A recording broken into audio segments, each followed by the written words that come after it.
លំហាត់គណនាផលបូក s ស្មើ5បូក55បូក555បូកចុចបូក555ចុច55 n លេខ5ឃើញតែលេខ5វាច្រើនណាស់ប៉ុន្តែមិនជាបញ្ហាទេអូនណាអញ្ចឹងដើម្បីបូកវាគឺបងអូនត្រូវប្រវត្តិលេខ5ទៅចោលត្រូវសេរីលេខ5នេះឲ្យคล้ายទៅជាលេខ9អញ្ចឹងកាលណាលេខ5คล้ายទៅជាលេខ9អូនអាចសេរីគណនាផលបូកបង្កើតហើយឃើញណាអញ្ចឹងតើធ្វើដូចម្ដេចដើម្បីឲ្យលេខ5คล้ายទៅជាលេខ9មើលបងប្អូនគ្នាអញ្ចឹងដើម្បីបាត់លេខ5គឺបងអូនត្រូវគុណអង្គទាំងពីរនៃសម័យកាលហ្នឹងបានន័យថាខាងនេះអង្គទី1ខាងនេះអង្គទី2អញ្ចឹងអូនត្រូវគុណទាំងអង្គទាំងពីរនិង9/5បានតែខាងនេះគុណថែម9/5អានេះគុណថែម9/5អញ្ចឹងបើអីគុណដែរ9/5ចូលទៅអានេះជាប់នៅក្នុងសត្វតែដល់ពេលអាមួយនេះអូនបញ្ចូល5ទៅក្នុងអញ្ចឹងពេលអូនបញ្ចូល5ទៅវានឹងបាត់លេខ5អស់ហើយលេខ5ខ្លាយទៅជាលេខ1ឃើញទេបាទអញ្ចឹងមានន័យថានៅពេលដែលអូនគុណបញ្ចូលទៅនេះវាបានឆែកអញ្ចឹងពេលអូនប្រាំយើងបាន5/5បូក55/5បូកចុចបូកឲ្យបាទ5ចុច5លើ5ចូល5ចោល5ចោលដល់លេខ1ហើយលេខ5ចោលនៅសល់11អានេះ n លេខ5ចូលលេខ5ចោលនៅសល់លេខ1ចំនួន n ដងឃើញទេបានទៅចឹងឃើញទេចឹងអូនបញ្ចូល5ទៅនេះឃើញទេបានបាត់លេខ5មកសល់លេខ1ចូលលេខ1ហើយបងអូនកូន9បញ្ចូលគេកូន9បញ្ចូលមកចឹងបើអីកូន9បញ្ចូល9ម្ដង9អានេះបាន99 999កន្លែងណាដែលមានលេខ1ឡូតលេខ9អស់ហើយបន្ទាប់មកលេខ9នេះឃើញទេស្មើ10ដក1 11 9ដែរ99 111 111គឺ99អញ្ចឹង999គឺ1011អានេះណែ0នេះ1400ចំនួន n ដងដល់លេខ1ចឹងមិនបានដឹងថាលេខ0នេះមានចំនួន n ដងអូនមើលកន្លែងនេះលេខ9ម្ដងបានលេខ01លេខ9 2ដងបានលេខ02លេខ9 3ដង0បែកចាក់នឹងវិញយើងដឹងថា n លេខ9ណា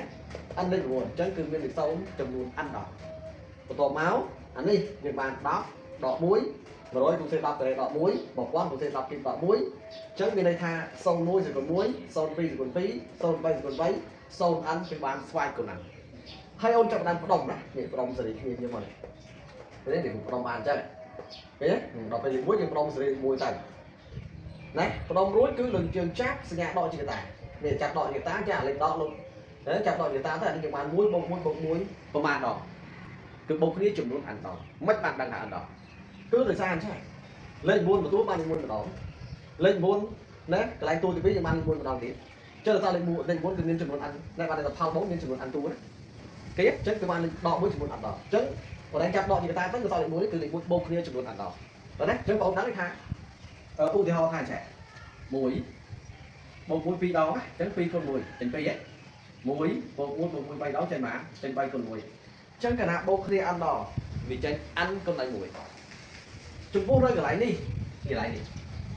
វាចូលផលបូកនៃ switch coding វាមិនបានដាក់ដោយសារ10ការ៉េលើ10ស្មើ10 10គីលើ10ការ៉េស្មើ10អញ្ចឹងវាមានផលចែករួមមានរេសងមានផលចែករួមអញ្ចឹងវាចូល switch code គូដាក់រូបមុនតែម្ដងហើយគូដាក់រូបមុនបាទអញ្ចឹងដោយសារអ៊ុយអស្មើ10គួយស្មើ10ចុះឡើងចូលនេះចុះនេះទៅជា10អានេះទៅជា10ហើយអត់យើងស្មើអត់ណាបាទអត់យើងស្មើដោយសារយើងដឹងអានេះតួទី1លេខ1ណាបាទតួទី1សេគុណ1តួទី2សេគុណ2តួទី3សេគុណ3អញ្ចឹងតួទៅអានេះសេគុណបានតួទៅអញ្ចឹងមានចំនួន n តួអញ្ចឹងមានថា n ស្មើ n អញ្ចឹងកន្លែងនេះគឺនេះលេខគូចំនួនចូលនោះអញ្ចឹងនាំឲ្យ9លើ 5s ស្មើ10ណាអញ្ចឹងគឺអានេះទៅជា10សេគុណ n ព្រោះ n ស្មើណាដក1ដល់10ហើយដកឲ្យ n គុណ1បន្ទាប់មកដោយសារអានេះហ្នឹងទូទាត់នេះបាន9ណានេះអញ្ចឹងបាន9លើ 5s ស្មើនេះគឺបានបែបហ្នឹងណាដក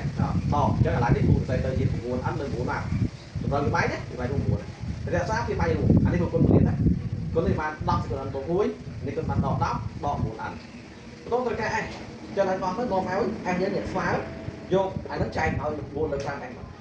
បន្ទាប់មកបញ្ចូលផងចែកប្រភេទចូលឲ្យយកប្រភេទទី1គុណទៅនឹងចម្លាក់នៃប្រភេទទី2អញ្ចឹងគុណឲ្យ5លើ9អញ្ចឹង5ឯងសេមុនមក9 9ដល់8បាទនេះចម្លើយនេះគឺប៉ុណ្្នឹងណាបាទ